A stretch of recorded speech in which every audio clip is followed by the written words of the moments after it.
Maithili express की शानदार प्रस्तुति।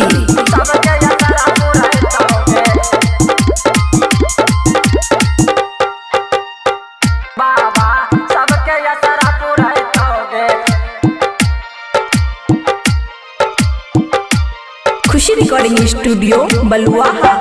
दुल्हन मन भेटतोगे कि दुल्हा सुंदर भेटतोगे कि दुल्हा बढ़िया भेटतोगे।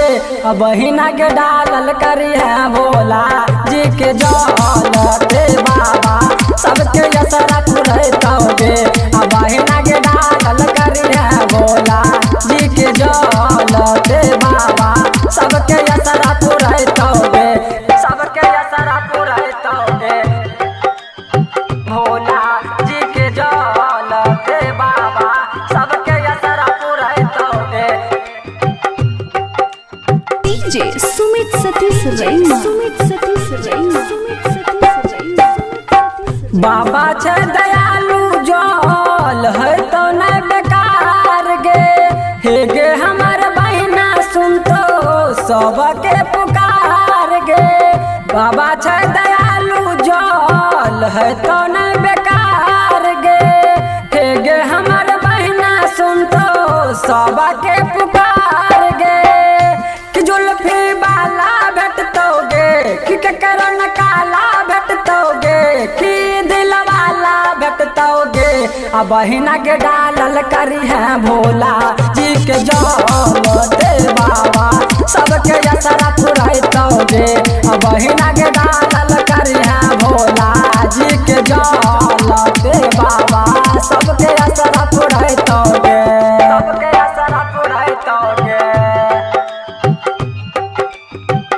भोला जी के जल ते बाबा सबके असरा पुरैतोगे।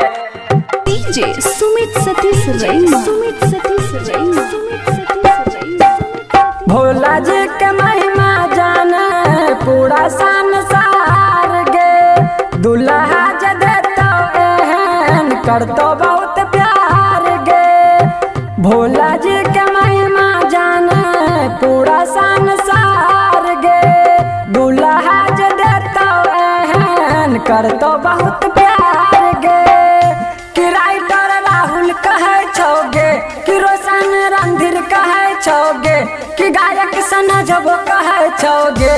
अब बहिना के डालल करी है भोला जी के जल ते बाबा सबके असरा पुरैतोगे। अब बहिना के डालल करी है भोला जी के जल ते बाबा सबके असरा पुरैतोगे। खुशी रिकॉर्डिंग स्टूडियो बलुआहा।